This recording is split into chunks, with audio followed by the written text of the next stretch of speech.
Hello welcome back to Janna's recipes. ഇന്നത്തെ വീഡിയോയിൽ അടിപൊളി ടേസ്റ്റിൽ ഒരു ഗ്രീൻ മസാല ചെമ്മീൻ ഫ്രൈൻ്റെ റെസിപ്പി നോക്കാം. ഈസിയാണ് ഉണ്ടാക്കാൻ, അതുപോലെ തന്നെ നല്ല ടേസ്റ്റാണ് കഴിക്കാൻ. നമുക്ക് ചോറിൻ്റെ കൂടെയും പത്തിരിൻ്റെ കൂടെയും നീർദോശയുടെ കൂടെയും ഒക്കെ കഴിക്കാൻ അടിപൊളിയാണ്. അതുപോലെ തന്നെ എളുപ്പത്തിൽ ഉണ്ടാക്കാനും പറ്റും. അപ്പോൾ നമുക്കിത് എങ്ങനെയാണ് ഉണ്ടാക്കുന്നതെന്ന് നോക്കാം. പിന്നെ വീഡിയോ കണ്ടുകൊണ്ടിരിക്കുന്ന സമയത്ത് നിങ്ങൾക്ക് ഈ റെസിപ്പി ഇഷ്ടമാണെന്നുണ്ടെങ്കിൽ ഒന്ന് ലൈക്ക് ചെയ്ത് സപ്പോർട്ട് ചെയ്യാൻ വേണ്ടിയിട്ട് മറക്കരുത്. അതുപോലെ തന്നെ ചാനലൊന്ന് സബ്സ്ക്രൈബ് ചെയ്യാനും ഫോളോ ചെയ്യാനും കൂടി മറക്കരുത്. അപ്പോൾ നമുക്ക് ഈ ഗ്രീൻ മസാല ചെമ്മീൻ ഫ്രൈ ഉണ്ടാക്കാനായിട്ട് ആദ്യം അതിനുള്ള മസാല ഉണ്ടാക്കണം. അതിനായിട്ട് മിക്സി ജാറിലേക്ക് ഒരു മീഡിയം സൈസിലുള്ള സവാള കട്ട് ചെയ്തിട്ട് ഇട്ട് കൊടുക്കുന്നുണ്ട്. പിന്നെ എരിവിനായിട്ട് ഞാനിവിടെ 4 പച്ചമുളകാണ് എടുത്തിട്ടുള്ളത്. നമ്മളുടെ എരിവിനനുസരിച്ചിട്ട് ചേർത്ത് കൊടുക്കാം. പിന്നെ ഇതിലേക്ക് ഒരു 1 പീസ് ഇഞ്ചി ഒന്ന് കട്ട് ചെയ്തിട്ട് ഇട്ട് കൊടുക്കുന്നുണ്ട്. പിന്നെ ഒരു 5-6 അല്ലി വെളുത്തുള്ളി കൂടി ചേർക്കുന്നുണ്ട്. പിന്നെ ഇതുപോലെ ഒരു പിടി മല്ലിയില നമുക്ക് ഇതിലേക്ക് ചേർത്ത് കൊടുക്കാം. പിന്നെ ഇതിലേക്ക് ഞാൻ 2 തണ്ട് കറിവേപ്പില കൂടി ചേർത്ത് കൊടുക്കുന്നുണ്ട്. പിന്നെ ഇതിലേക്ക് 1/2 ടീസ്പൂൺ മഞ്ഞൾപ്പൊടി ചേർക്കുന്നുണ്ട്. പിന്നെ 1.5 ടീസ്പൂൺ മല്ലിപ്പൊടിയാണ് ചേർക്കുന്നത്. ഇനി നമ്മളിതിലേക്ക് പുളിക്ക് വേണ്ടിയിട്ട് ചേർക്കുന്നത് സുർക്കയാണ്, വിനാഗിരി. 2 ടേബിൾ സ്പൂൺ സുർക്ക നമുക്കിതിലേക്ക് ചേർത്ത് കൊടുക്കാം. അതിന് പകരം നമുക്ക് നാരങ്ങാനീര് ചേർത്ത് കൊടുത്താലും മതി. പിന്നെ ഈ മസാലയിലേക്കൊക്കെ ആവശ്യത്തിനുള്ള ഉപ്പ് കൂടി ചേർത്തിട്ട് എല്ലാം കൂടി നല്ല പേസ്റ്റ് പോലെ നന്നായിട്ട് തരിയൊന്നുമില്ലാതെ അരച്ചെടുത്ത് കൊണ്ടുവരാം.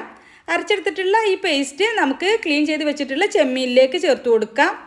അപ്പോൾ ഞാനിവിടെ 1/2 കിലോ ചെമ്മീനാണ് എടുത്തിട്ടുള്ളത്.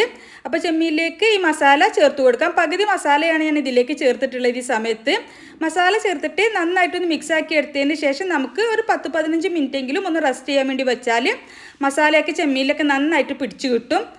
അപ്പോൾ ഞാനിതിവിടെ നന്നായിട്ടൊന്ന് മിക്സാക്കി എടുത്തിട്ടുണ്ട്. നമുക്ക് ഉപ്പ് ആവശ്യത്തിനുണ്ടോയെന്ന് ഈ സമയത്ത് വേണമെങ്കിൽ ഒന്ന് ചെക്ക് ചെയ്ത് നോക്കാം. ആവശ്യമാണെങ്കിൽ കൂടുതൽ ചേർത്ത് കൊടുക്കാം. ഇനി ഒരു 15 മിനിറ്റെങ്കിലും റെസ്റ്റ് ചെയ്യാൻ വെച്ചതിന് ശേഷം നമുക്കൊരു പാൻ വെച്ച് കൊടുക്കാം. അതിലേക്ക് ഒരു 2-3 ടേബിൾ സ്പൂൺ വെളിച്ചെണ്ണയാണ് ഒഴിച്ച് കൊടുത്തിട്ടുള്ളത്. പിന്നെ ഇതിലേക്ക് ഒരു 2 തണ്ട് കറിവേപ്പില ചേർത്ത് കൊടുക്കാം.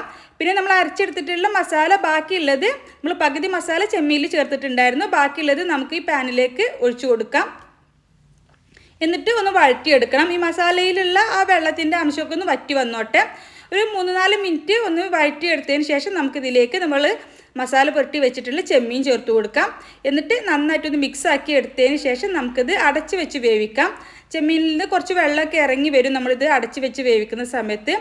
ആദ്യം നന്നായിട്ട് മിക്സാക്കി എടുത്തതിന് ശേഷം നമുക്കിത് ഒരു 5-6 മിനിറ്റ് ഒന്ന് അടച്ച് വെച്ച് വേവിച്ചാൽ മതി. അപ്പോൾ ഞാനിതൊന്ന് അടച്ച് വെച്ച് വേവിക്കുകയാണ് കുറച്ച് സമയം. അതിനുശേഷം നമുക്ക് മൂടി തുറന്ന് നോക്കുമ്പോൾ ഇതുപോലെ ചെമ്മീനിൽ നിന്നൊക്കെ വെള്ളം ഇറങ്ങി വന്നിട്ടുണ്ടാവും. അപ്പോൾ വീണ്ടും നന്നായിട്ട് മിക്സാക്കി എടുത്തതിന് ശേഷം നമുക്ക് വീണ്ടും ഒന്നുകൂടി ഒന്ന് അടച്ച് വെക്കാം. അടച്ച് വെക്കുമ്പോൾ പെട്ടെന്ന് തന്നെ നന്നായിട്ട് വെന്ത് കിട്ടും. ചെമ്മീനിന് ഒരുപാട് സമയമൊന്നുമില്ല. നമുക്ക് ഈ മസാലയൊക്കെ ഒന്ന് വെള്ളമൊക്കെ ഒന്ന് വറ്റി വരുന്ന അത്രയും സമയം തന്നെ മതി. പിന്നെ നമുക്ക് ഗ്രേവി ഒരുപാട് വറ്റിയിട്ട് ഡ്രൈ ആവണ്ടെന്നുണ്ടെങ്കിൽ ചെറിയ ഗ്രേവിയോട് കൂട്ടിയിട്ട് നമുക്ക് ഫ്ലെയിം ഓഫ് ചെയ്യാം. ഞാനിപ്പോൾ ഇത് നന്നായിട്ട് വറ്റിയിട്ട് ചെമ്മീനിലൊക്കെ മസാല പൊതിഞ്ഞിരിക്കുന്ന ആ പരുവത്തിനാവുന്നത് വരെ ഒന്ന് വറ്റിച്ചെടുക്കുന്നുണ്ട്. അതിനിടയിൽ 2-3 തവണ ഇതുപോലെ മിക്സാക്കി കൊടുത്തിട്ടുണ്ടായിരുന്നു. അപ്പോൾ ഈ ഒരു പരുവത്തിലാണ് ഞാൻ ഫ്ലെയിം ഓഫ് ചെയ്യുന്നത്. ഇനി നമുക്കിത് പ്ലേറ്റിലേക്ക് മാറ്റാം. അപ്പോൾ നമുക്ക് നല്ല ചൂട് ചോറിൻ്റെ കൂടെയും നല്ല ചൂട് നീർദോശയുടെ കൂടെയും ഒക്കെ കഴിക്കാൻ അടിപൊളിയായിട്ടുള്ള ഒരു മസാല ചെമ്മീൻ ഫ്രൈ ആണ്. അപ്പോൾ ഇതുവരെ ഇതുപോലെ ട്രൈ ചെയ്ത് നോക്കിയിട്ടില്ലെങ്കിൽ തീർച്ചയായിട്ടും ട്രൈ ചെയ്ത് നോക്കണം. അപ്പോൾ നിങ്ങൾക്ക് ഈ റെസിപ്പി ഇഷ്ടമായെങ്കിൽ ഒന്ന് ലൈക്ക് ചെയ്ത് സപ്പോർട്ട് ചെയ്യാൻ വേണ്ടിയിട്ട് മറക്കരുത്. അതുപോലെ തന്നെ ചാനലൊന്ന് സബ്സ്ക്രൈബ് ചെയ്യാനും ഫോളോ ചെയ്യാനും കൂടി മറക്കരുത്.